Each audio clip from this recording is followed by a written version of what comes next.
Assalamualaikum warahmatullahi wabarakatuh. Bismillahirrahmanirrahim.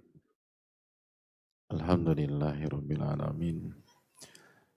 Wa bihi nasta'in ala umuri dunya wad din. Nahmaduhu wa nasta'inuhu wa nastaghfiruh. Wa na'udzu billahi min syururi anfusina wa min sayyiati a'malina. Man yahdihillahu fala mudhillalah wa man yudlil fala hadiyalah. Nashhadu an la ilaha illallah wahdahu la syarika lah. Wa anna Muhammadan abduhu wa rasuluh.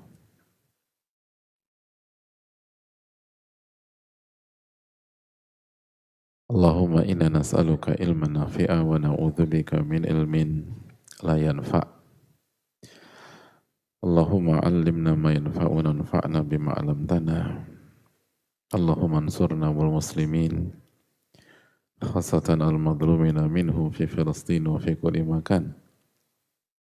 Allahumma aslih lana umurana kullaha wa aslih wulata umurina wa hfadhna wa baladana min kulli su' innaka waliyyu dzalika wal qadiru alaih. Alhamdulillah, kita panjatkan puji dan syukur kita kepada Allah Tabaraka wa Ta'ala atas nikmat yang Allah berikan kepada kita, nikmat yang tidak bisa kita hitung satu demi satu, khususnya nikmat sarana menuju ilmu. Kita bisa datang ke kajian, duduk bersama, dan menjaga rutinitas kita di Sabtu sore hari ini. Karena menjaga rutinitas itu penting. Tolak ukur atau pembeda antara orang berhasil dan orang gagal itu bukan sebatas mengerjakan kebaikan atau jatuh ke dalam dosa. Tapi perbedaannya ada pada pola dan rutinitas.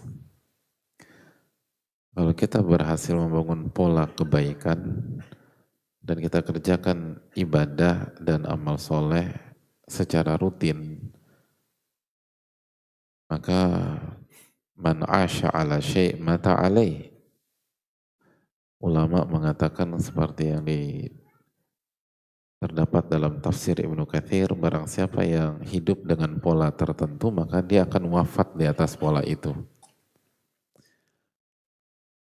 Tapi kalau yang kita bangun adalah rutinitas dosa, pola maksiat, maka lagi-lagi itu yang akan membuat kita gagal. Makanya kata Nabi SAW, al-khairu adah, kebaikan adalah rutinitas. Kebaikan itu pola yang rutin dikerjakan. Makanya itu yang membuat jadi orang baik itu susah. Karena bukan satu atau dua berbuat baik, atau 3 atau 4 kali berbuat baik. Tapi bagaimana membangun pola. Makanya ulama mengatakan, man thabata nabat, barang siapa yang kokoh, konsisten di atas satu titik, itu akan tumbuh. Itu akan tumbuh. Kapan hadirin bisa atau ahli dalam sebuah skill, itu ketika kita belajarnya bukan 1-2 kali. Tapi belajar rutin, konsisten, continue, dan menjadi pola. Makanya sebagian pihak punya teori 10.000 jam misalnya. Apa maksud teori 10.000 jam? Terlepas angkanya bisa pro dan kontra, tapi poinnya adalah barang siapa yang mengerjakan sebuah hal secara rutin sampai 10.000 kali, 10.000 jam atau lebih, maka dia akan menjadi expert, dia akan menjadi ahli di bidangnya. Ini semua tentang pola, hadirin sekalian. Makanya kan sama seperti kita Ramadan.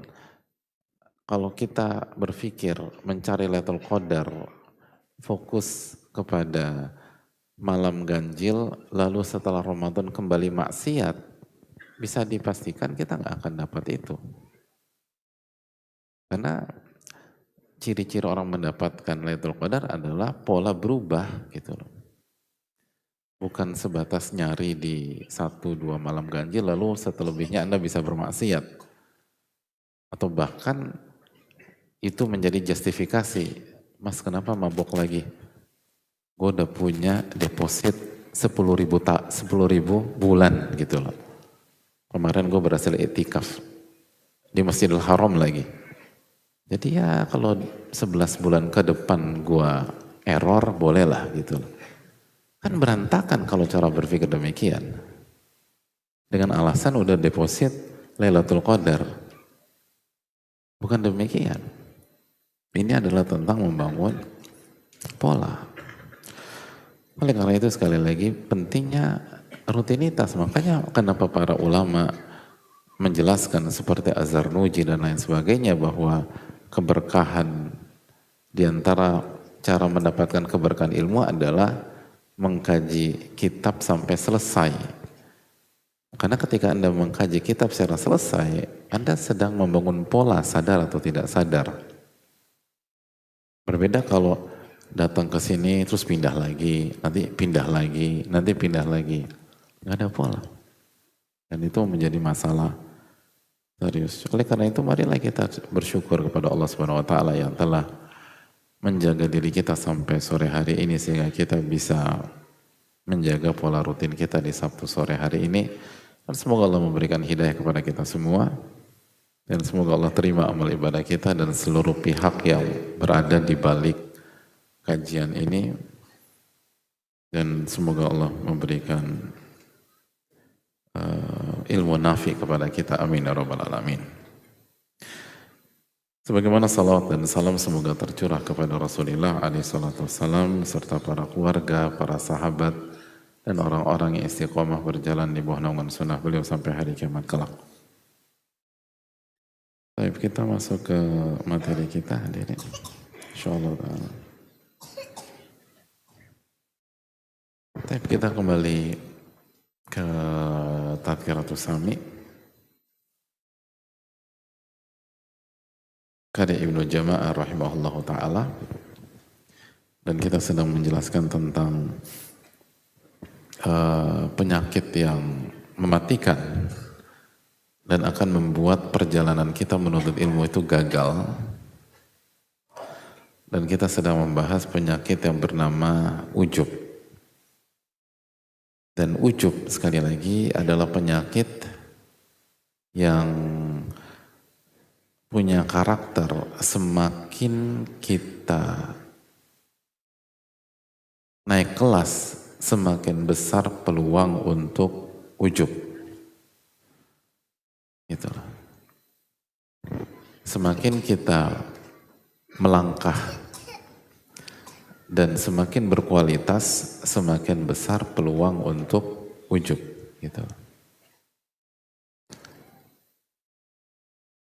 Ketika hadirin tidak bisa baca Quran, gitu.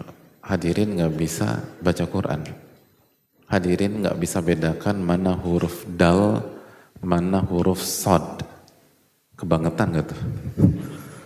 Kalau nggak bisa bedakan mana dal, mana dal kan masih oke lah ya. Bukan oke bagus, bukan. Tapi ini sod apa dal ya? Itu kan bahaya ini hadirin. Nah pertanyaannya, potensi ujub kita tuh besar atau kecil? Kecil. Tapi kalau hadirin bisa baca Al-Quran satu tingkat di bawah Syekh Hudzaify misalnya, oh itu baru satu tingkat ya. Jadi naik ke atas lagi Syekh Hudzaify rahimahullah, hafizahullah. Itu potensi ujub gimana? Aduh, berat tadi. Besar. Jadi makanya, jadi penyakit ini tuh harus sering diulang-ulang justru. Bahkan semakin lama kita belajar, bukannya semakin aman, tapi bahaya latennya semakin terasa.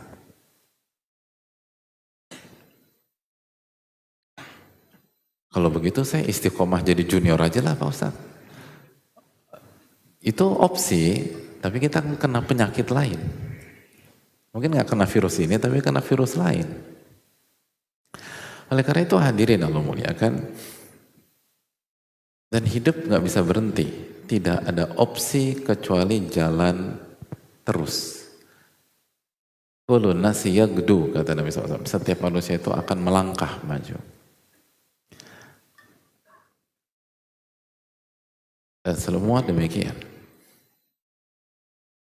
Maka yang harus kita lakukan adalah mempelajari penyakit ini dan apa saja bentuknya, lalu bagaimana menyelesaikan dan apa obat penawar dari penyakit ini atau penyakit tersebut. Dan ujub adalah ijabu mar'i nafsu, orang yang kagum dengan dirinya. Gitu. Orang yang melihat dirinya dengan kacamata kekaguman, gitu. Ketinggian. Gitu.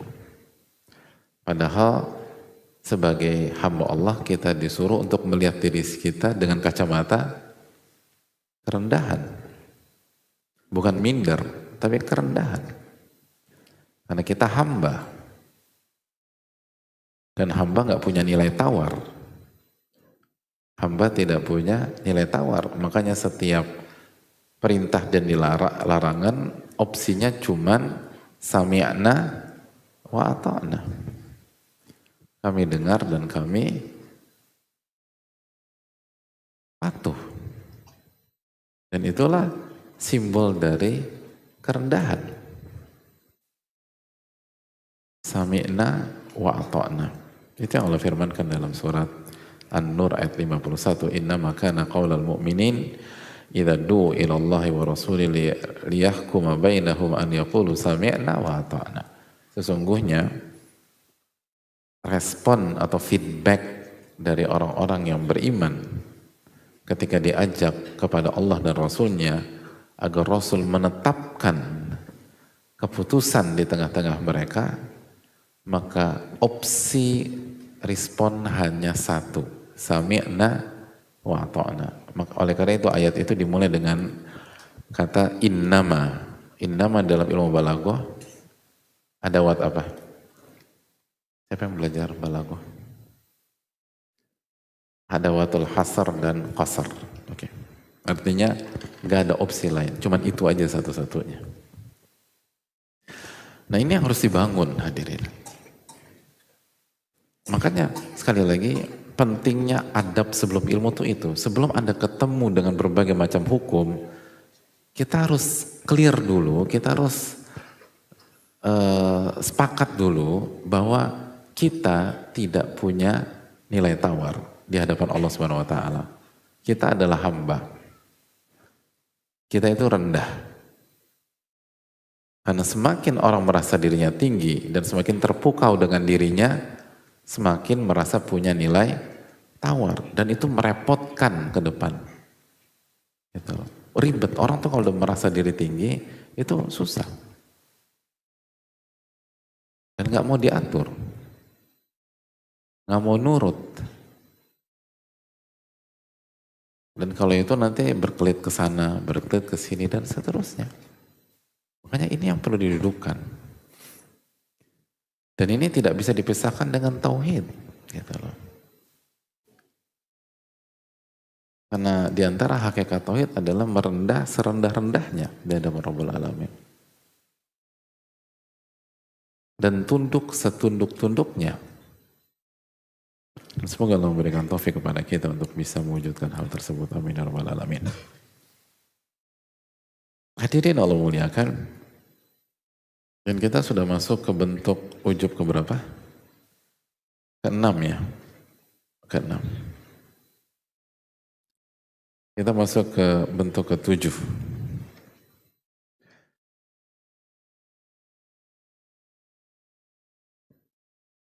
Bentuk kelima kemarin tuh, bentuk keenam kemarin apa? Ah, ujub dengan apa? Ujub dengan jumlah, dengan banyak. Ujub dengan kuantitas gitu loh. Gitu loh. Kagum bahwa kita tuh banyak, atau apa yang kita kerjakan bisa menjadi magnet bagi masyarakat. Jadi jumlahnya banyak. Acara kita dihadiri banyak orang, atau yang ngikutin kita banyak, dan lain-lain. Dan jelas itu tidak berguna, itu proven, terbukti, tidak bermanfaat sama sekali. Dan diantara dalil yang paling tegas adalah dalam perang apa? Kalau berani satu lawan satu dong. Jangan keroyokan, kalah saya. Wah, perang apa? Ah, Hunain. Dalilnya surat apa itu? Bismillah, di perang Hunain dalilnya di surat At-Taubah ayat 25. Bunyinya? Afwan belum hafal Ustaz. Bunyinya afwan. Siapa yang masih ingat ayatnya? Redaksinya? Akhwat ada yang hafal nggak? Enggak. Allah berfirman, laqad nasarakumullahu fi mawatin katsirah wa yawma Hunain idh a'jabatkum kathratukum. Dan sungguh kami telah menolong kalian, memberikan kalian kemenangan fi mawatin katsirah, di berbagai macam peperangan sebelumnya. Dan ingatlah apa yang terjadi di perang Hunain. Ingatlah apa yang terjadi di perang Hunain ketika kalian, atau segelintir kalian, itu lebih tepat, segelintir kalian sangat kecil sekali, ujub dengan banyaknya pasukan pada saat itu, sehingga mereka mengatakan kali ini atau hari ini kita tidak akan kalah karena banyaknya pasukan kita. Hari ini atau di perang Hunain ini kita nggak akan kalah karena banyaknya pasukan kita. Dan Allah berfirman, falam tugni ankum syai'a, dan banyaknya pasukan kalian itu tidak ada manfaatnya sekali-kali untuk kalian. Gak ada manfaatnya. Gak ada manfaatnya. Wadaqat alaikumul ard bima rahubat. Justru pada saat itu, pada saat kondisi sedang menjurus atau mengarah atau tidak menguntungkan di fase awal perang Hunain, itu kalian merasa sempit, padahal bumi itu luas, seluas-luasnya. Itu yang kita suka bilang kalau kita lagi ada masalah tuh nyesek, nah itu. Wadaqat alaikumul ard. Bumi itu kayaknya sempit, dunia tuh kayak sesek aja gitu. Padahal dunia luas. Dunia itu luas. Lalu kalian mundur ke belakang. Tamawala itu mudabirin, kalian mundur ke belakang. Jadi sesederhana seperti ini hadirin. Kalau pasukan yang di dalamnya ada Rasulullah SAW, itu bisa demikian karena ujubnya segelintir, bukan Rasulullah SAW, bukan Abu Bakar As-Siddiq radhiyallahu, bukan Umar bin Khattab radhiyallahu, bukan Utsman bin Affan radhiyallahu, bukan Ali bin Abi Thalib radhiyallahu, segelintir, dan itu baru masuk Islam. Tapi dampaknya ke semua pihak. Lalu bagaimana dengan kita pada hari ini? Lalu mungkin atau pantaskah kita merasa aman? Enggak mungkin lah, anak kan udah ngaji. Kira-kira Abu Bakar ngaji nggak hadirin sekalian? Umar bin Khattab ngaji apa tidak? Tapi di pasukan mereka ada orang seperti itu. Oke, mungkin Anda ngaji, tapi di tim Anda bisa pastikan semuanya di atas iman yang kuat. Oke, Anda berusaha merendah. Bawahan Anda, pegawai Anda, employees Anda, itu bisa merendah. Gitu. Punya kualitas hati sebagaimana atasannya, sebagaimana saudara ketika berada di tampuk kepemimpinan, belum tentu. Dan itu pengaruh. Oleh karena ini yang perlu kita camkan. Gak ada manfaatnya. Allah katakan, falam tugni ankum syai'a, banyaknya pasukan, banyaknya yang hadir, banyaknya yang ngikut, gak ada manfaatnya sama sekali. Kalau kita nggak beriman kepada Allah, kalau kita nggak bertauhid kepada Allah SWT, kalau kita nggak merendah di hadapan Allah SWT, kalau kita nggak mengembalikan segala sesuatu kepada Allah SWT, kalau kita nggak punya sistem dan konsep la haula wala quwata illa billah, nggak ada manfaatnya kata Allah. Itu barisan di mana barisan itu dipimpin oleh Rasulullah SAW. Jadi jangan pernah berharap itu sebuah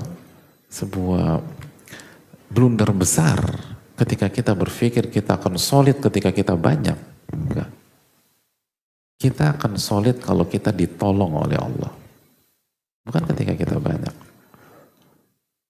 Dan Allah menolong kita bukan banyak atau sedikit, tapi berimankah kita kepada Rabbul Alamin. Tergantung sebersih apa iman kita dan tauhid kita kepada Allah. Sekuat apa kita bergantung kepada Allah Subhanahu wa taala. Sesolid apa iyyaka na'budu wa iyyaka nasta'in kita. Itu tentang pertolongan. Itu tentang pertolongan. Jadi hadirin Allah muliakan. Jangan pernah keliru, jangan pernah berpikir bahwa kalau banyak acara sukses, kalau banyak kajian sukses, kalau sedikit kajiannya kurang. Itu hal yang perlu kita camkan bersama-sama.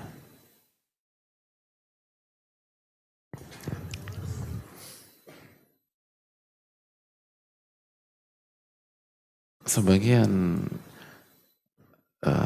ulama mengatakan bahwa Ibnu Malik, pernah dengar nama Ibnu Malik? Pakar nahwu besar yang punya kitab Alfiyah Ibnu Malik. Itu dia, selain beliau pakar nahwu, beliau juga pakar qiraah. Tapi di sisi qiraah sebagian meriwayatkan bahwa muridnya nggak banyak. Sampai beliau mengatakan qiraat ya ibadallah. Ayo belajar qiraah wahai hamba-hamba Allah. Tapi pertanyaannya, jika riwayat itu valid bahwa murid beliau tidak, tapi apakah menurunkan kedudukan beliau? Tidak sama sekali. Dan buku beliau adalah salah satu buku yang paling diberkahi oleh Allah Subhanahu wa taala dan menjadi rujukan bahasa sampai detik ini. Jadi ini pelajaran mahal bagi kita semua. Ibnu Hajib juga dikatakan demikian. Belum pernah ada fase muridnya nggak banyak. Bahkan ada yang mengatakan muridnya cuma 2 orang. Nama besar. Tapi 2 itu kalau berhadapan dengan ratusan ribu, itu kualitas luar biasa. Oleh karena itu hadirin Allah muliakan. Jadi sempat mengalami fase seperti itu. Jadi ini menunjukkan bahwa itu bukan parameter. Dan kita tahu lah bagaimana hadis Nabi SAW, ada Nabi yang hanya beberapa orang pengikutnya. Ada Nabi alaihissalam yang cuma 2 pengikutnya. Ada Nabi yang cuma 1 pengikutnya. Ada Nabi alaihissalam yang gak ada pengikutnya sama sekali. Kalau parameternya jumlah, bisa jadi kesimpulannya kita lebih baik daripada sebagian Nabi. Dan itu mustahil. Gak mungkin lah. Gak mungkin kita lebih baik daripada satupun Nabi-Nabi Allah alaihi wassalatu wassalam. Dan itu ketika ada fakta bahwa ada Nabi, dan sebagaimana disampaikan Nabi alaihi salatu wassalam, ada Nabi yang hanya beberapa orang pengikutnya, ada Nabi yang cuma 3 orang, ada Nabi yang cuma 2 orang, ada Nabi cuma 1 orang, ada Nabi SAW nggak ada pengikutnya. Itu pesan besar bagi kita. Jangan ujub dengan jumlah, jangan ujub dengan banyaknya, Dan parameter bukan banyak atau sedikit. Parameter bukan banyak atau sedikit. Parameter ada pada keimanan, keikhlasan, ketulusan kepada Rabbul Alamin, dan ketergantungan kepada Allah. Dan bagaimana kebergantungan kita kepada Allah Subhanahu wa taala bukan bergantung kepada makhluk-makhluk Allah Subhanahu wa taala, dan itu nggak mudah hadirin sekalian. Dan semakin banyak semakin digoda kita hadirin sekalian. Makanya harus perlu kita ingat lagi. Lalu kita baca kisah-kisah sebelum kita bukan generasi pertama manusia.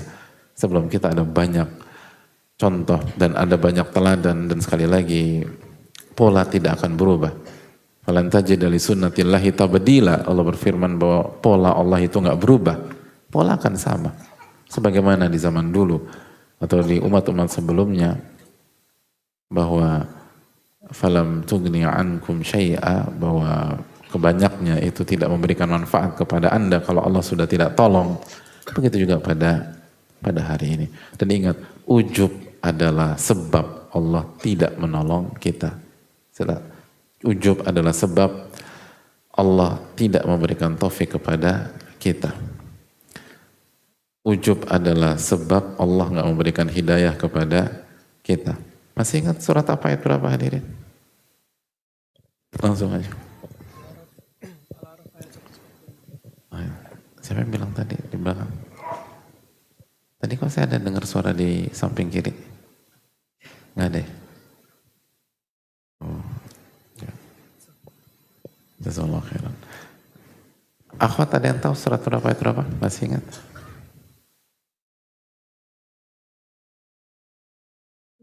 Ada Ustadz. Iya.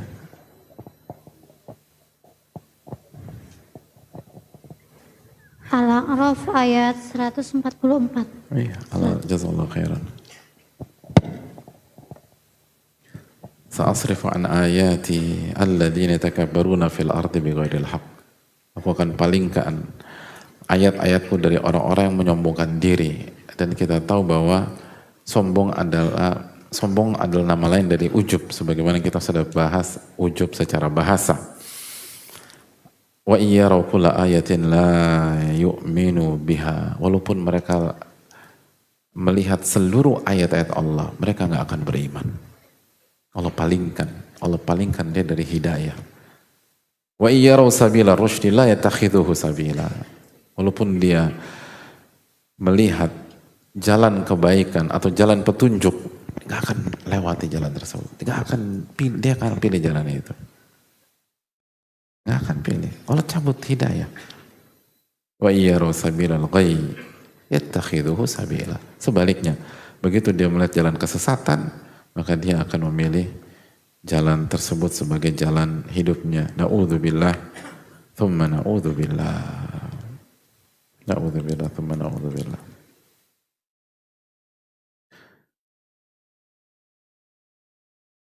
Sekali lagi itu yang perlu kita camkan. Dan sekali lagi ini penting karena ini harus terus kita ingatkan, hati kita jangan tertipu dengan jumlah, jangan menjadikan jumlah parameter. Itu poin. Dan hadis yang tadi kita sebutkan itu hadis riwayat Imam Muslim dari Ibnu Abbas ketika Nabi SAW mengatakan uridat aliyal umat itu diperlihatkan di hadapanku. Lalu Nabi SAW mengatakan fara'aitun nabiyya wa ma'ahu ar-ruhayd. Aku melihat seorang nabi, umat bersamanya hanya segelintir orang saja. Wa nabiyya wa ma'ahu rajul wa rajulan. Ada nabi yang pengikutnya cuma satu orang atau dua orang. Wa nabiyyu laisa ma'ahu ahad. Dan ada nabi yang gak ada pengikutnya, kata Nabi SAW. Ada nabi, bayangkan nabi SAW, atau ada nabi yang ketika mau menyampaikan wahyu, gak ada yang mau datang. Bayangkan, gak ada yang mau datang. Itu nabi, pilihan Allah SWT, manusia terbaik, gak ada yang mau datang. Gak ada yang mau datang. Ada satu atau dua orang. Satu atau dua orang.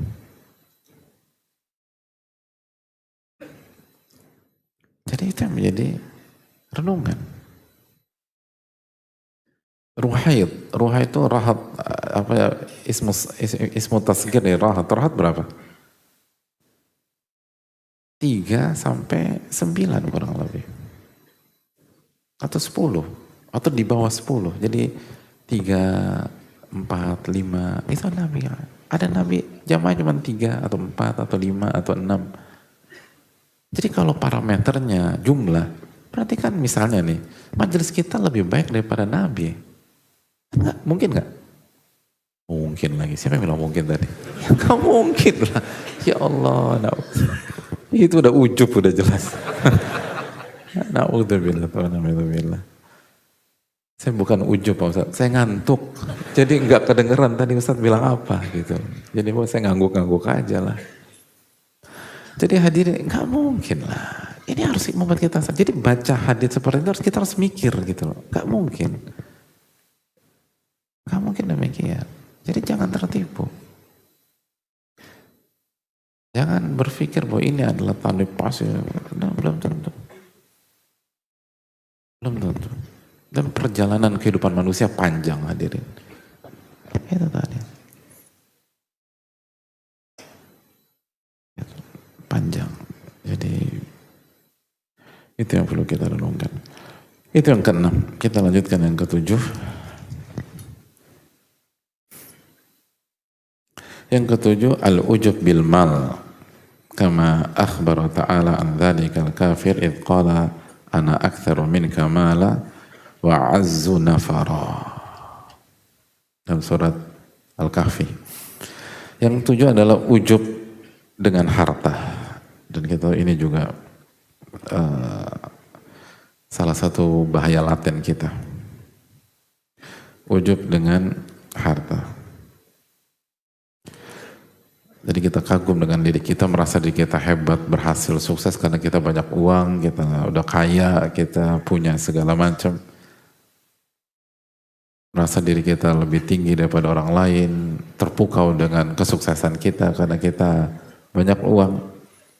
Maka itu adalah sebuah keujuban. Dan itu yang disampaikan Allah SWT tentang orang kafir ketika ia mengatakan ana aktsaru minka mala wa azzu nafara, aku orang yang lebih banyak uang dibanding Anda. Ujub. Dan itu salah satu ujubnya Qarun. Salah satu ujubnya Qarun. Coba kita buka surat Al-Qasas ayat 79. Dan ini penting untuk kita camkan. Allah berfirman, فَخَرَجَ عَلَى قَوْمِهِ فِي زِينَتِهِ. Dan Qarun keluar di hadapan kaumnya dengan membawa perhiasan-perhiasannya.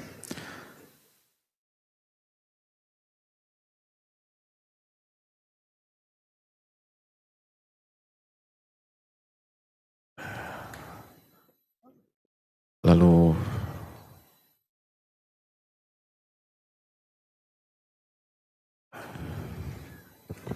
dan pada saat itu dijelaskan itu lagi dalam lagi puncak, Qarun lagi di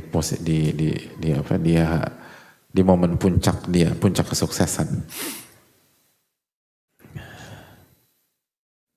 Dan dia show off pada saat itu. Lalu apa komentar masyarakat pada saat itu? Simak baik. Qala alladziina yuridunal hayatad dunya. Dan berkatalah, dapat komentar gitu kan, orang show off bawa uang dan apa hartanya dan seterusnya. Maka berkata orang-orang yang menginginkan kehidupan dunia, berkata ahli dunia pada hari itu, ya laita lana mithla ma utiya Qarun innahu ladzu hadzin azim.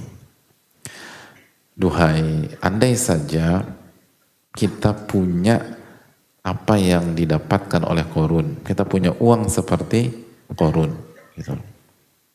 Innahu ladzu hadzin azim. Itu adalah bagian yang sangat besar. Jadi kagum, terpukau gitu. Dan semua pengen. Bisa ya, saya juga pengen seperti itu. Pengen, dan seterusnya. Simak ayat berikutnya hadirin. begitu melihat banyak masyarakat terpukau dan ingin memiliki kekayaan sebagaimana kekayaan Qarun, maka berkata ahli ilmu pada saat itu. Tapi sebelum saya bacakan, kalau hadirin pengen juga nggak sih? Ya. Pengen seperti Qarun. Oh, bukan punya harta kayak Qarun maksudnya. Pengen.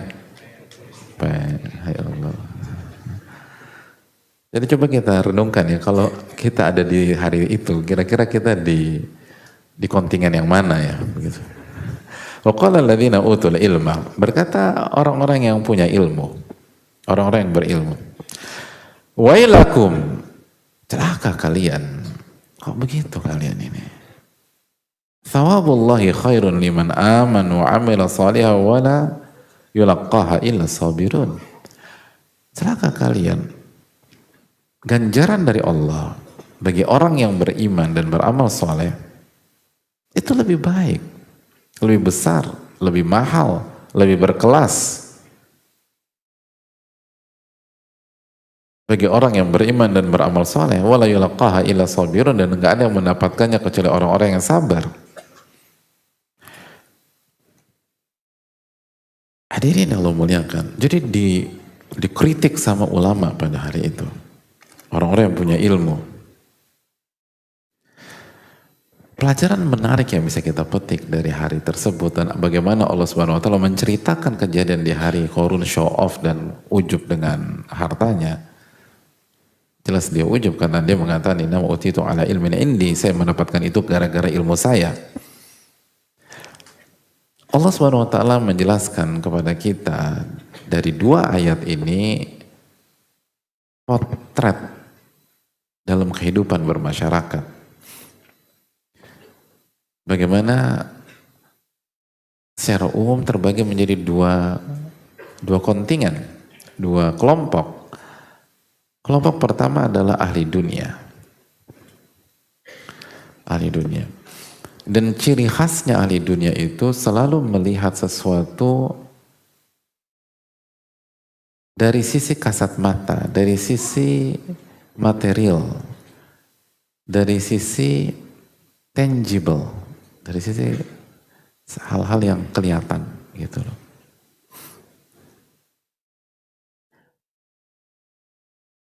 Jadi yang dilihat, itu yang disimpulkan. Adapun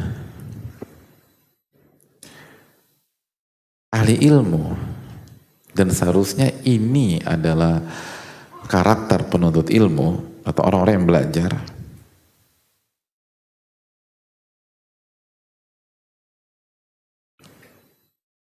mereka melihat secara utuh, secara kasat mata dan secara zahir dan secara batin, secara tangible dan intangible, secara zahir maupun secara batin. Makanya kata para ulama seperti Sa'di, wa nadharu ila batini dunya hina nadhara ulaika ila zahiriha. Ketika ahli dunia melihat dunia itu secara zahirnya saja, ulama itu, ahli ilmu itu, dan seharusnya penuntut ilmu itu mereka melihat secara batin. Zahir penting, tapi tidak berhenti sampai di zahir saja. Mereka melihat komplit. Jadi mereka lihat 360 gitu loh, 360 degrees, 360 derajat mereka lihat. Adapun ahli dunia itu ngelihatnya hanya zahirnya aja. Tapi kalau ahli ilmu, penuntut ilmu ngelihatnya zahir dan batin. Itu Pak. Makanya kesimpulannya beda. Kesimpulan orang yang melihatnya secara zahir pengen gitu loh. Ingin, duhai kalau kita punya harta seperti Qarun. Adapun orang yang melihat secara zahir dan batin, melihat secara utuh, gak biasa-biasa aja. Bahkan mereka meyakini bahwa iman dan amal soleh itu lebih mahal daripada itu. Iman dan amal soleh lebih tinggi daripada itu. Iman dan amal soleh lebih berharga daripada itu. Terlepas kita kaya atau kita miskin.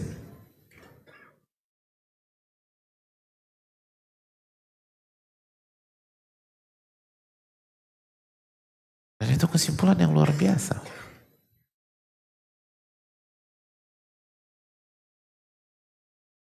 Nah, jadi coba kita evaluasi diri.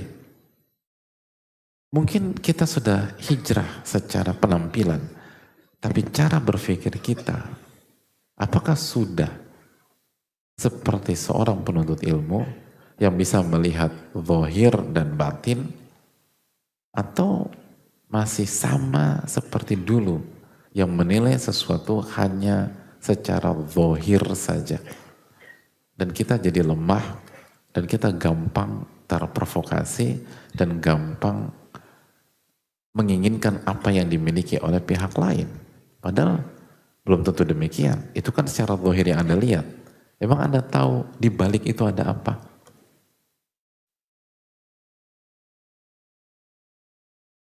Salah satunya masalah uang. Salah satunya masalah uang. Kalau kita ingin berhasil, kita harus bisa lihat di depan dan di balik itu, hadirin. Kalau nggak bisa. Dan itulah masalah orang umum tuh secara umum demikian. Artinya penyakit kita, kalau kita awam terhadap sebuah bidang, itu kita akan ngelihat tampak zohirnya aja. Dan gampang terpukau dengan tampak zohir tersebut. Berbeda dengan expert di sebuah bidang atau ahli di sebuah bidang. Itu dia ngelihat fisik, dia ngelihat zohir, tapi dia nggak terkecoh dengan itu. Sampai dia pastikan batinnya sama baiknya dengan zohirnya. Betul nggak hadirin?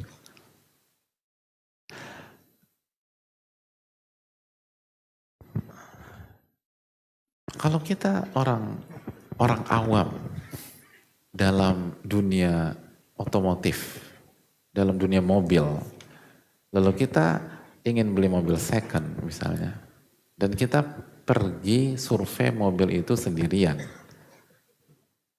dan kita awam banget. Maka begitu kita ngelihat mobil itu, yang kita lihat apa? Fisiknya, bodinya. Yang penting mulus dari baretan segala macam. Lalu naksir langsung dan bilang mobilnya keren banget. Terus nanya lagi, gimana? Pernah tabrakan enggak? Enggak. Udah enak langsung. Seakan-akan semua orang jujur semua kayak seperti beliau itu. Tapi kalau kita bawa orang bengkel yang udah 45 tahun di bengkel gitu. Di bengkelnya 45 tahun gitu. Usianya 46 tahun. Loh, bisa kan? Dia kan ikut ayahnya di bengkel semenjak usia 1 tahun, bukan langsung jadi montir, enggak. Tapi kan kan saya bilang di bengkel 45 tahun di bengkel gitu loh, ikut ayah. Itu ketika kita lagi terpukau, keren banget ini bodinya, gue naksir. Cari yang lain. Enggak gue naksir. Bekas tabrakan. Lu tahu dari mana? Kelihatan. Udah cari yang lain. Gitu aja. Langsung bekas tabrakan. Orang udah dempul segala macam. Orang bengkel tahu. Bahkan dia gak perlu ngelihat lagi. Dan dia gak perlu ngeliat mesin. Dan kalau kita lihat mesinnya, semakin meyakinkan. Emang bener tabrakan atau tabrakan parah. Jadi hadirin Allah muliakan. Ini masalah di semua bidang. Masalah di semua bidang. Itu orang yang awam di bidang tersebut, itu cenderung enggak. Sampai dia lihat bagian apa batin atau di balik dohir tersebut sehingga kesimpulannya utuh. Atau sunnah Nabi SAW. Maka dengan mudah dia akan terpukau dan terkecoh dengan tampak depan. Dan disitulah pentingnya ilmu. Disitulah pentingnya Al-Quranul, tidak belajar Al-Quranul kan dan sunnah Nabi SAW. Dia akan tertipu sana, tertipu sini, terkecoh sana, terkecoh sini. Karena itulah pola dan tabiat orang awam di setiap bidang. Dia akan mudah terkecoh dengan casing, dengan body atau dengan zahir. Padahal hidup itu nggak bisa zahir itu berdiri sendiri. Zahir itu harus zahir dan batin. Dan namanya juga batin, dia akan ditutupi kecoh. Makanya begitu orang-orang awam pada hari itu terkagum-kagum dengan harta Qarun pada saat Qarun show off pada saat itu, orang-orang yang berilmu contoh wailakum, kok kalian berpikir demikian, celaka kalian. Ganjaran yang Allah berikan kepada orang beriman dan beramal soleh itu lebih baik daripada yang dia perlihatkan. Tapi itu tadi, sebagaimana analogi mobil tadi, orang awam gak gampang percaya. Yang benar. Iya benar. Nah, tapi gue naksir banget nih mobil. Itu. Karena dia pengalaman di bidang itu. Jadi hadirin Allah muliakan. Begitu juga dengan harta. Harta itu punya hanya fokus ke tampak depan dari kekayaan dan harta. Kita akan lanjutkan. Wassalamualaikum warahmatullahi wabarakatuh. Wa ala alihi wa sahbihi ajma'in.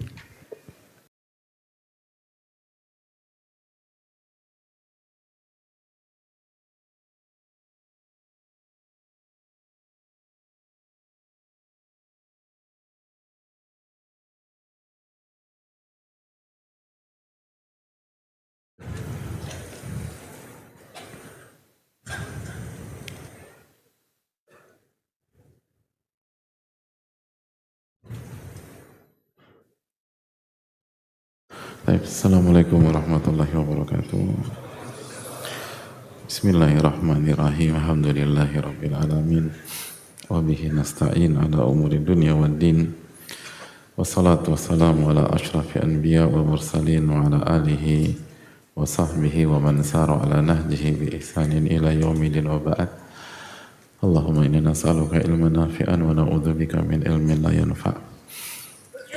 Jamaah yang Allah muliakan,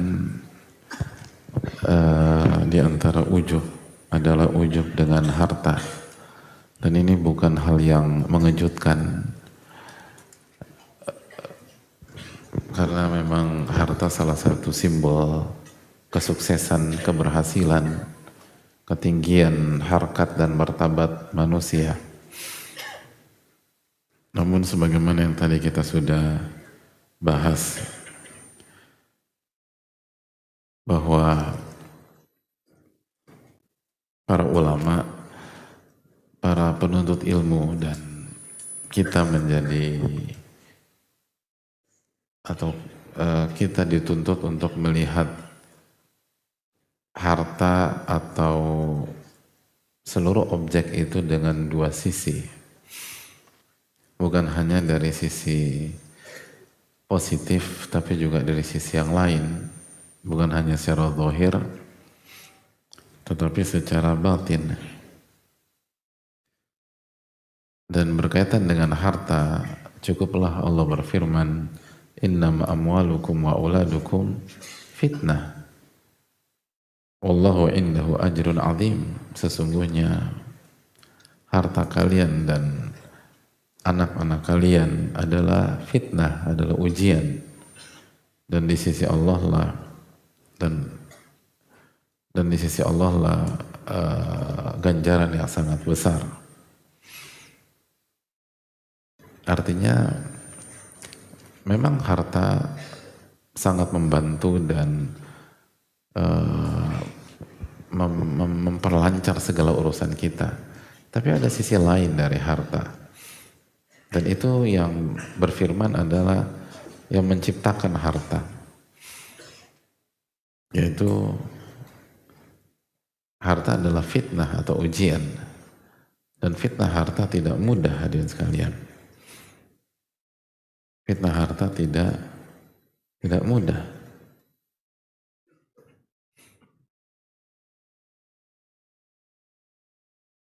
Dan tidak gampang untuk dihadapi. Makanya Nabi kita alaihi salatu wasallam bersabda, inna likulli ummatin fitnatan wa fitnatu ummati al-mal. Sesungguhnya dalam hadits Ka'ab, bahwa sesungguhnya setiap umat ada ujiannya, dan ujian umatku adalah harta. Kalau kita memahami hakikat ini, maka kita nggak akan ujub, tapi kita akan waspada, dan kita akan sangat berhati-hati. Jadi sekali lagi kalau kita paham dan kita meyakini sabda Nabi SAW bahwa setiap umat itu ada ujiannya dan ada fitnahnya, dan fitnah umatku atau ujian umatku ada pada harta, maka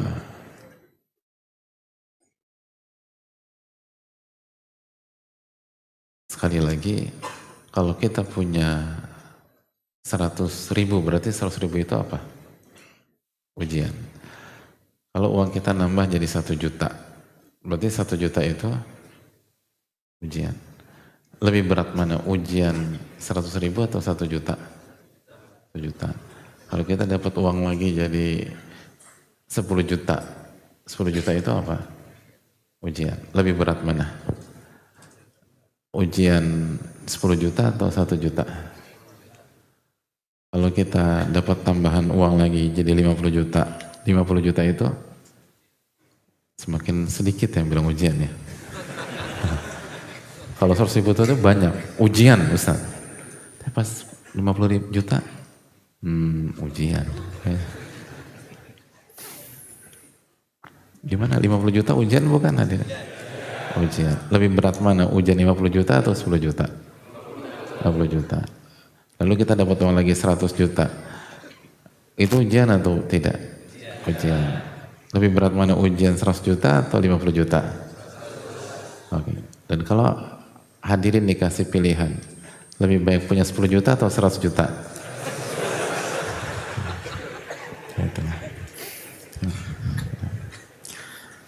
Itu. Saya no comment ya. Tapi itu bukan tercela, tapi pertanyaannya adalah siapkah kita menghadapi ujian di balik 100 juta tersebut? Itu poinnya. Kalau Anda siap nggak masalah gitu. Karena sekali lagi orang-orang soleh punya dua madhab dalam masalah ini. Ada yang memilih jalur kemiskinan dan ada yang memilih jalur kekayaan, karena mereka ngerti gitu loh. Dan itu hak pribadi, itu HAM gitu loh, hak asasi manusia. Tapi yang menariknya, nggak semua mereka memilih kekayaan, nggak semua mereka. Tapi mengatakan kekayaan tinggalkan, itu juga kalau pilihan pribadi silahkan, tapi kalau menyuruh seluruh orang demikian, maka sebagian nabi ada yang kaya. Nabi Yusuf punya fase di mana beliau kaya, sebagaimana beliau punya fase di saat beliau di penjara dan tidak punya apapun. Nabi Sulaiman kaya, Nabi Daud, itu poin. Tapi semua nabi demikian alaihi wassalam tidak. Ada sebagian nabi SAW tidak kaya. Para sahabat radhiyallahu anhum, ada para sahabat kaya. Bahkan sahabat-sahabat terdekat Nabi SAW kaya-kaya. Abu Bakar kaya, radhiyallahu anhu. Umar bin Khattab, Utsman bin Affan, Ali bin Abi Thalib jadi khalifah, harta di tangan beliau. Tapi apakah seluruh para sahabat demikian? Enggak. Abu Hurairah tidak. Mus'ab bin Umair setelah masuk Islam tidak. Bilal bin Rabah, Yasir atau Ammar atau Sumayyah dan seterusnya. Para tabi'in pun demikian, para ulama demikian. Ibnu Hajar kaya, Ibnu Hazm punya fase kaya, Imam Abu Hanifah kaya, tapi semua ulama demikian tidak. Imam Syafi'i miskin, Imam Nawawi nggak kaya. Dan kalau mereka mau kaya gampang hadirin. Orang sejenius, sehebat Imam Nawawi, gampang. Mudah banget kalau mau kaya. Apalagi Imam Syafi'i rahimahullah. Kalau Imam Syafi'i mau kaya, gampang. Makanya kata Imam Syafi'i, miskinnya para ulama itu pilihan. Pilihan. Adapun miskinnya kita, terpaksa. Udah mentok kita ini, udah nyoba sana gagal. Akhirnya kita menghibur diri. Ya emang ini. Subhanallah. Tapi pertanyaan, kenapa mereka tinggalkan itu? Apakah mereka bodoh? Mereka nggak bodoh. Karena mereka selalu melihat sesuatu atau objek dari dua sisi. Dan orang berbeda-beda. Dan setiap orang punya titik lemah masing-masing. Dan jangan samakan kita dengan pihak lain. Tapi kita harus samakan. Dan ini yang dilakukan oleh para ulama. Mereka yakin sekali ini ujian. Hadirin Allah muliakan.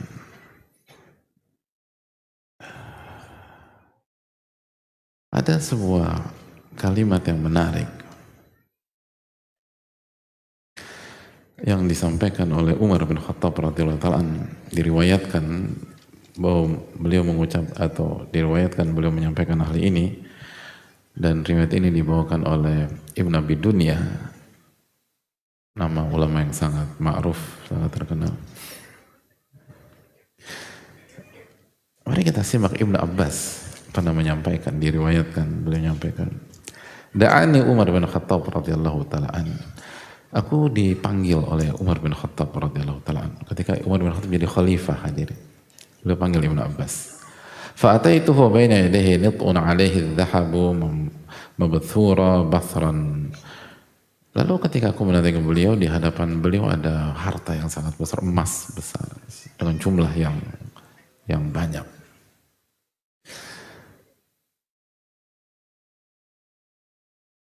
Lalu hadirin Allah muliakan,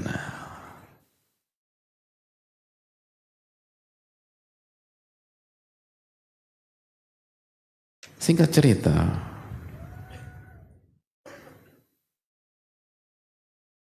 Umar menangis pada saat itu.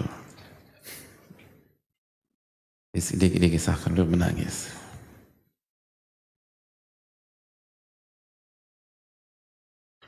Dan dengan suara yang cukup terdengar. Lalu dalam tangisannya beliau mengatakan begini,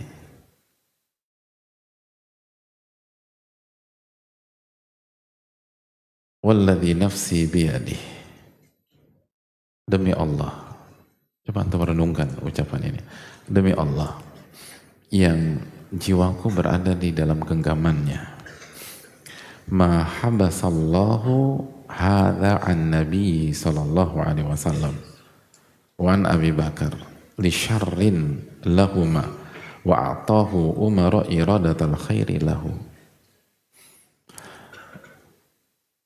Agar antum mengerti konteksnya. Jadi pada saat itu Umar bin Khattab mendapatkan harta yang sangat luar biasa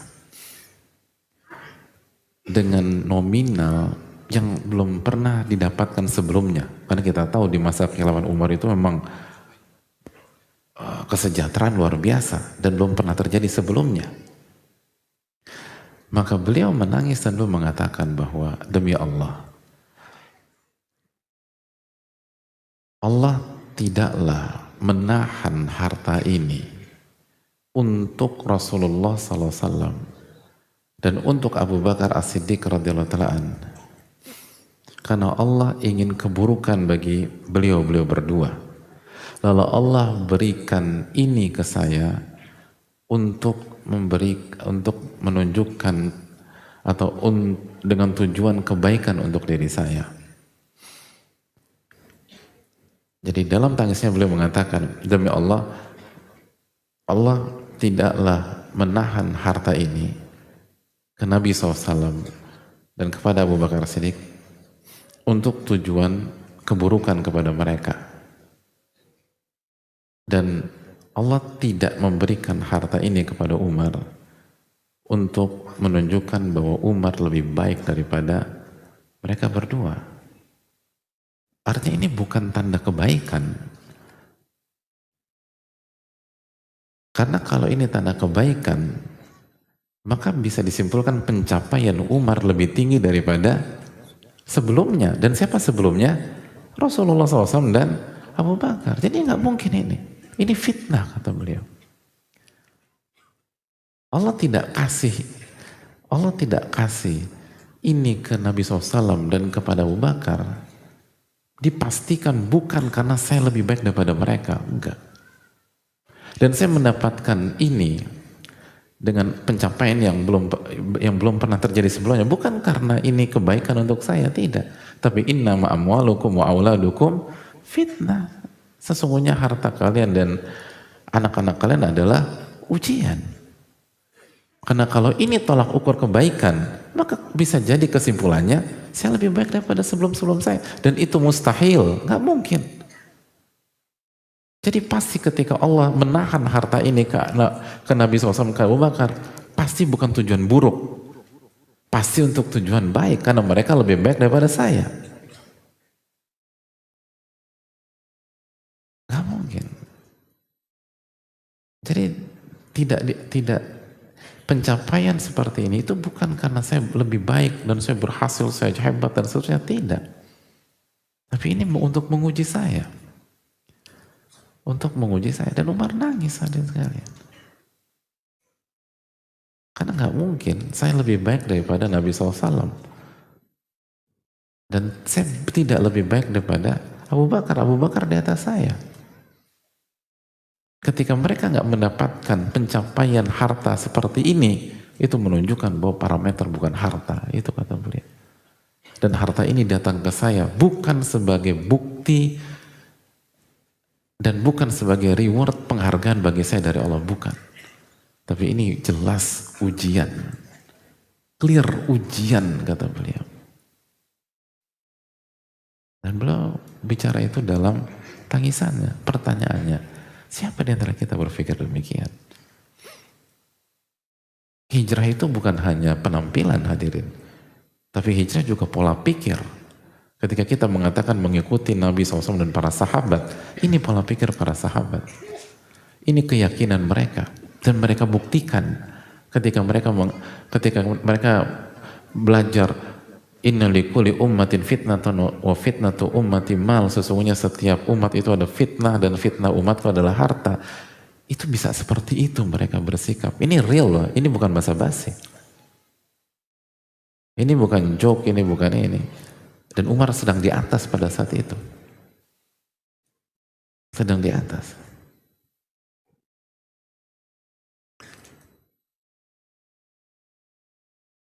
Makanya bayangkan Umar tuh ketika dapat harta bingung beliau. Ini kebaikan atau keburukan? Begitu. Pernah gak hadirin bingung demikian? Kan seringkali kita bingung kok dikit banget gitu. Padahal gue udah kerja keras. Kok gak laku-laku? Padahal gue udah dengerin seminar A, seminar B, seminar C. Kok cuman begini? Kita lupa bagaimana Imam Nawawi rahimahullah, kita lupa bagaimana Imam Syafi'i rahimahullah, kita lupa bagaimana Bilal, kita lupa bagaimana Mus'ab bin Umair ketika beliau berjuang setelah beliau berhijrah kepada Allah Subhanahu wa taala. Lupa udah. Padahal kita punya buku tentang iman, buku tentang tauhid, buku tentang akidah. Tapi pertanyaannya, sudahkah masuk ke dalam hati kita? Sudahkah kita ketakutan ketika kita dapat uang banyak? Dan pernahkah kita galau dengan banyaknya uang kita sebagaimana kita galau ketika kita nggak punya uang? Itu poin. Dan itu yang bisa menjawab hanya diri kita saja. Ini antara kita dengan Rabbul Alamin. Laki-laki Umar bin Khattab radhiyallahu ta'ala an, sekali lagi karena di masa Umar itu grafik itu tinggi sekali hadirin. Atau ya grafik itu luar biasa.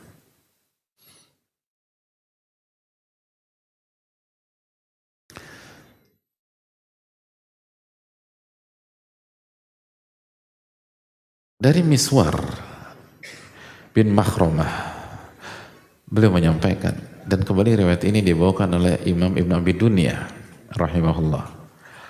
Qudima ala Umar bin Khattab bimalin fi wilayati. Di masa pemerintahan Umar radhiyallahu anhu, beliau mendapatkan uang yang sangat banyak. Faja'ala yatasaffahu wa yanzuru ilaih. Begitu uang hak datang, yatasaffahu, beliau ngelihat uangnya. Wa yanzuru ilaih, gitu. Lihat uangnya. Gitu. Gitu. Kalau kita dapat uang suka gitu nggak hadirin? Dapat mobil baru datang gitu. Ngelihat apa nggak? Mas atau bang atau istri manggil nggak? Mobil baru udah datang. Respon kita gimana? Gue pikir apa? Nanti dulu lah, gue mau salat sunnah dulu, gitu. Gitu. Apakah langsung keluar? Oh langsung keluar, terus kita lihat, ya Allah. Apalagi ini pencapaian kita nabung, lihat segala macam.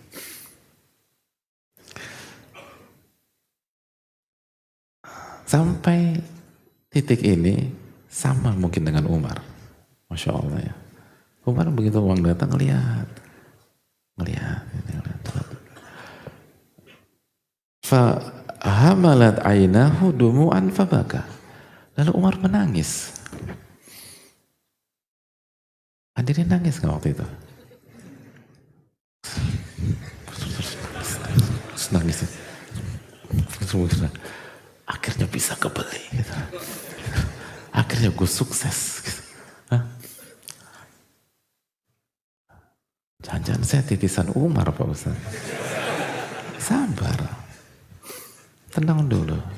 Kenapa Umar nangis? Faqala lahu Abdurrahman bin Auf. Umar bin Abdurrahman bin Auf ada di lokasi pada saat itu. Dan belum melihat Umar menangis. Lalu Abdurrahman bin Auf bingung. Kok nangis Umar? Umar bin Khattab nangis. Anda tahu Umar bin Khattab kan sangat cowok banget, terus berani, nyalinya nggak ada matinya dan seterusnya. Belum nangis. Mayubikika ya Amirul Mu'minin, apa yang membuat engkau menangis wahai khalifah, wahai pemimpin kaum muslimin? Fa wallahi inna hadza la min mawatini syukur. Demi Allah, ini adalah momennya bersyukur. Kok nangis? Kan kita dapat uang. Kalau dapat uang maka ya benar gak sih? Kan dari dulu, dari kita diajarin kalau dapat uang, nangis apa bersyukur? Bersyukur. Kok nangis? Apa kata Umar bin Khattab radhiyallahu ta'ala? Kata Umar bin Khattab, inna hadzal mal, sesungguhnya harta ini, wallahi, demi Allah, ma u'tiyahu qaumun illa ulqiya bainahumul adawat wal baghdha. Sesungguhnya harta ini, demi Allah, tidaklah diberikan kepada sebuah kaum kecuali akan melahirkan permusuhan dan kebencian di antara mereka.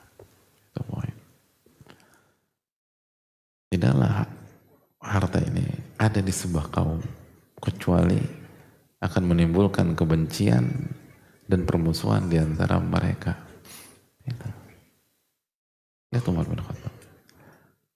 Makanya di masyarakat kita ketika ngelihat tim tuh kompak atau geng tuh solid, brothernya kuat, seringkali disebutkan apa? Kan belum ada duitnya. Kalau nggak ada duit, nggak ada fulus, kompak. Nanti kita lihat kalau fulus sudah ada. Kalau kita lihat ketika uang itu ngalir, baru terlihat mana yang solid, mana yang tidak. Nah pertanyaannya, pernah kita berpikir demikian? Ketika kita ngerintis karir kita dari nol, lalu sekarang sukses, lalu benar-benar, dan kita mendapatkan income yang besar sekali. Pernahkah kita berpikir bahwa sejarah mencatat bahwa setiap uang besar itu masuk pasti akan menimbulkan permusuhan dan kebencian. Lalu pernah kita berpikir bahwa sudahkah saya mempersiapkan anak saya? Sudahkah saya mempersiapkan keluarga besar saya? Sudahkah saya mempersiapkan orang-orang sekeliling saya? Karena fakta mengatakan tidaklah uang itu masuk kecuali akan menimbulkan permusuhan dan kebencian.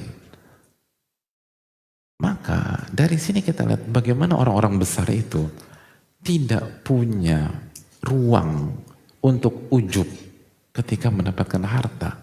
Karena mereka mengerti firman Allah SWT dan meyakini innama amwalukum wa auladukum fitnah. Sesungguhnya harta dan anak-anak kalian adalah ujian.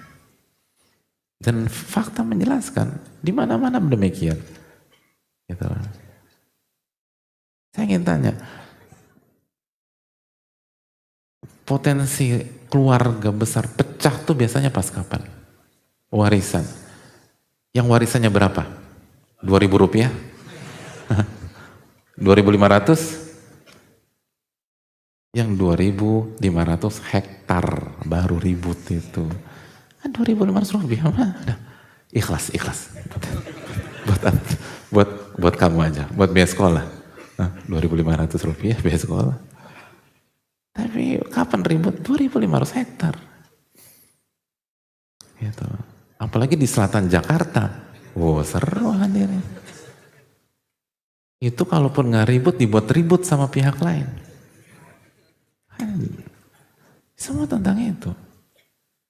Ini fakta, proven, di mana-mana demikian. Uang masuk, maka potensi konflik besar.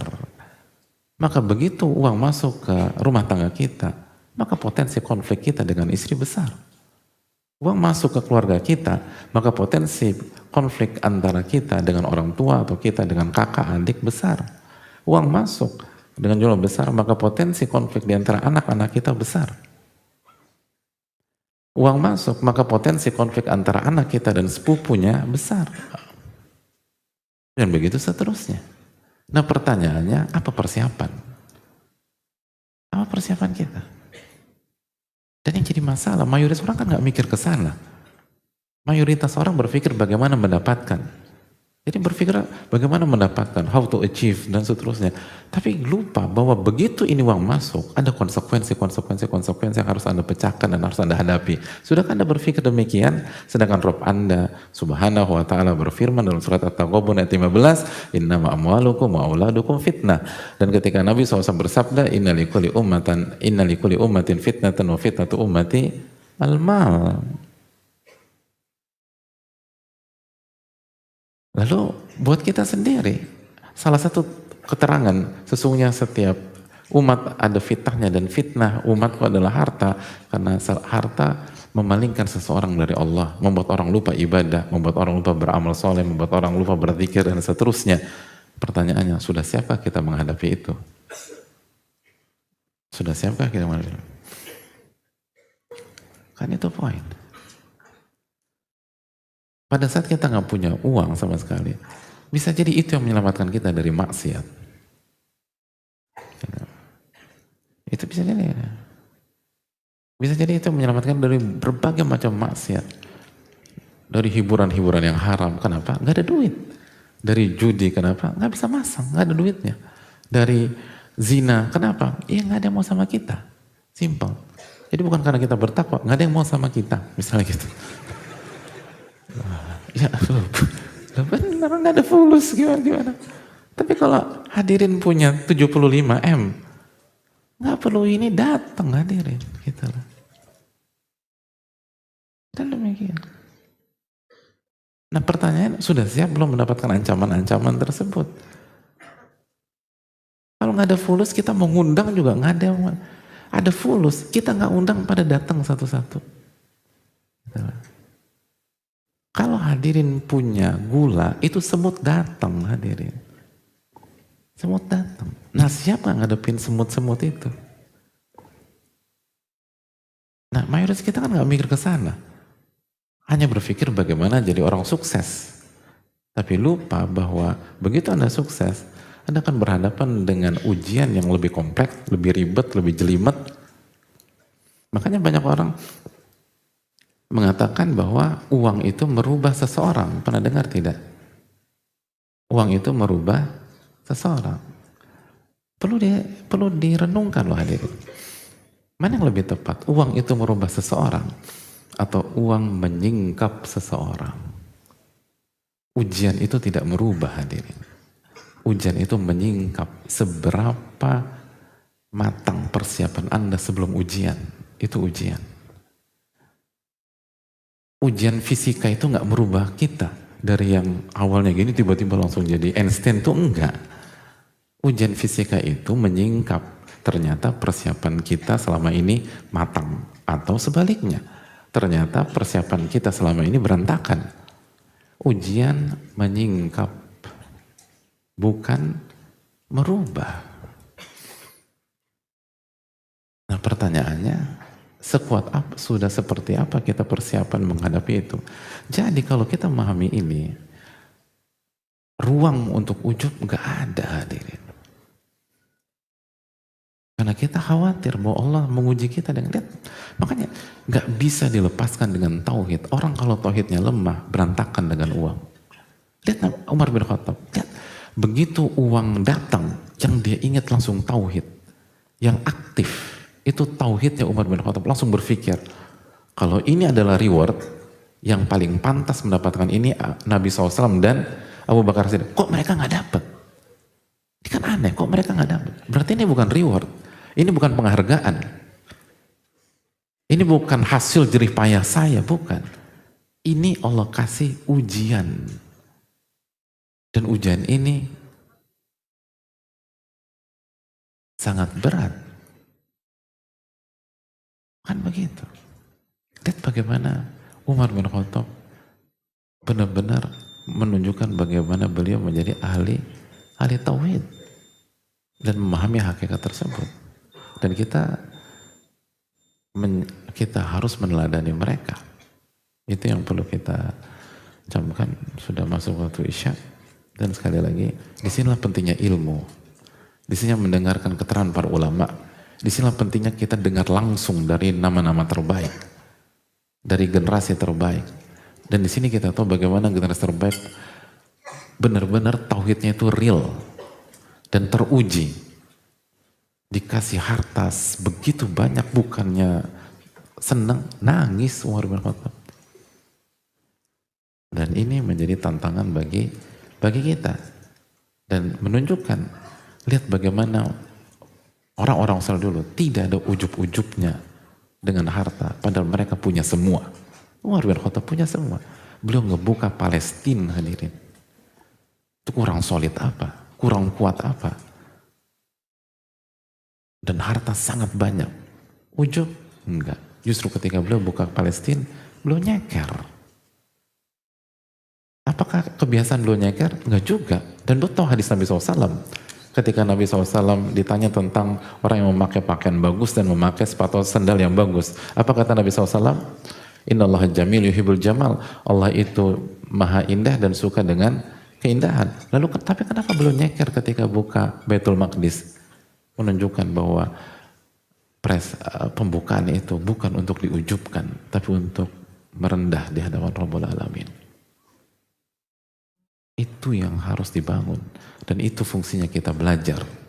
Agar kita bisa menghadapi sesuatu dengan cara yang Allah ridhoi. Dengan iman, dengan tauhid, dan kita tidak terbius dengan ujian-ujian, dan diantaranya ujian harta yang sangat berat. Dan apapun takdir Allah, baik kaya maupun miskin, kita bisa tetap menjadi orang yang bertakwa. Mungkin ini yang bisa disampaikan, semoga bermanfaat. Dan semoga Allah SWT memberikan kita ilmu nafi dan menjauhkan kita dari ilmu yang bermanfaat. Dan semoga Allah menerima amal ibadah kita dan memberikan keberkahan. Wassalamualaikum warahmatullahi wabarakatuh. Syukur.